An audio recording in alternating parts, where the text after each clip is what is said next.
Om Swastiastu.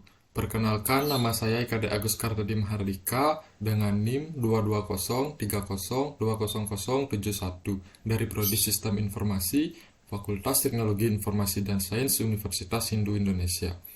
Baik, pada pertemuan kali ini saya akan menjelaskan konsep dasar dan struktur dari CodeIgniter 4. CodeIgniter 4 merupakan salah satu framework pengembangan aplikasi web yang menggunakan bahasa pemrograman PHP. Baik, sebelum kita lanjut ke videonya, kita buka dulu folder CodeIgniter 4-nya yang sudah kita install pada pertemuan sebelumnya. Nah, ini merupakan folder dari CodeIgniter 4 yang sudah kita install pada pertemuan sebelumnya. Yang pertama, ada folder app. Folder app merupakan folder yang berisikan kode dari aplikasi yang kita kembangkan. Kemudian yang kedua ada folder public. Folder ini berisi file yang bisa diakses oleh publik seperti file index.php, robots.txt, dan yang lainnya. Kemudian ada folder system. Folder system merupakan folder dari sistem CodeIgniter 4 yang tidak perlu kita ubah sedikit pun. Pastikan file-file dalam folder system ini tidak ada yang hilang atau nantinya akan terjadi error. Kemudian ada folder test. Folder test merupakan folder yang berisi kode untuk melakukan testing dengan PHP unit. Kemudian ada folder vendor. Folder vendor merupakan folder yang berisi library yang dibutuhkan oleh aplikasi. Isinya juga termasuk kode core dari sistem CodeIgniter. Kemudian ada folder writable. Folder ini merupakan folder yang berisi file yang ditulis oleh aplikasi. Nantinya kita bisa pakai untuk menyimpan file yang diupload, logs, session, dan lain-lain. Kemudian ada file.env. File.env merupakan file yang berisi variabel environment yang dibutuhkan oleh aplikasi. Kemudian ada file composer.json. File composer.json ini merupakan file JSON yang berisi informasi tentang proyek dan daftar library yang dibutuhkan. File ini digunakan oleh komposer sebagai acuan. Kemudian ada file composer.log.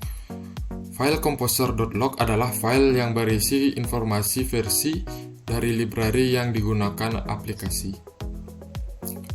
Kemudian ada file license. File ini adalah file yang berisi penjelasan tentang lisensi CodeIgniter. Kemudian ada file phpunit.xml.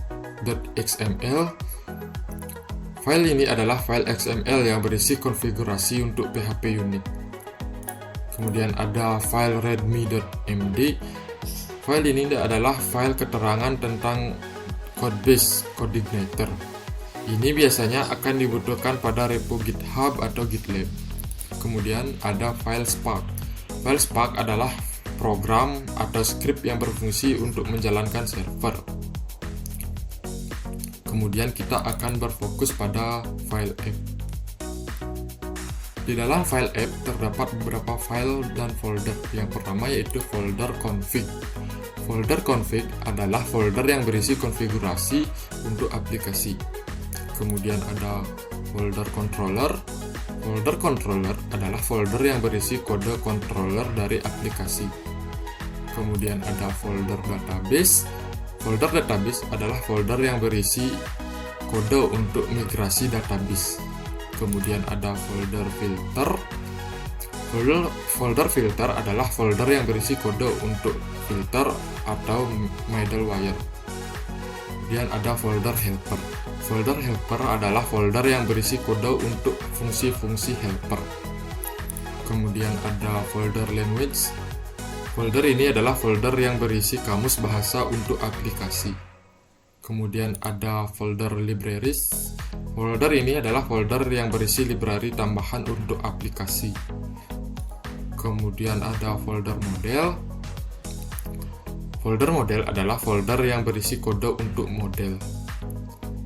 Kemudian ada folder third party. Folder ini adalah folder yang berisi library dari pihak ketiga. Kemudian ada folder views. Folder ini adalah folder yang berisi kode untuk view. Kemudian ada file htaccess. File ini adalah file yang berisi konfigurasi akses untuk web server. Kemudian ada file common.php. File ini adalah file yang berisi definisi fungsi untuk menindih fungsi core dan dari Coordinator 4. Kemudian ada file index.html. File ini adalah file placeholder untuk mencegah direct access. Kemudian kita akan membahas mengenai konsep MVC. Apa itu MVC? MVC adalah singkatan dari Model View Controller. MVC merupakan sebuah pola desain arsitektur yang umum digunakan dalam pengembangan aplikasi. Model adalah kode yang bertugas untuk membuat permodelan data. Kadang juga dipakai untuk permodelan bisnis yang bisa mengakses data dari database dan juga sumber lainnya. Kemudian ada view. View adalah kode yang bertugas untuk membuat tampilan aplikasi. Fokusnya untuk membuat tampilan aplikasi. Kita tidak boleh query data dari view, meskipun itu bisa dilakukan. Kadang juga kita akan membuat sedikit logika di dalam view, seperti logika untuk menampilkan dan menghilangkan elemen tertentu. Kemudian ada controller. Controller bertugas untuk menyatukan model dan view. Jadi, setiap ada request, controller akan bertanggung jawab untuk membalas request tersebut. Kemudian ada router pada Coordinator. File ini adalah file yang bertugas untuk menentukan controller mana yang bertanggung jawab pada request tertentu. Nah, cukup sekian yang dapat saya sampaikan pada pertemuan kali ini. Apabila ada kesalahan, saya mohon maaf. Saya tutup dengan Parama Santi. Om Santi, Santi, Santi, Om.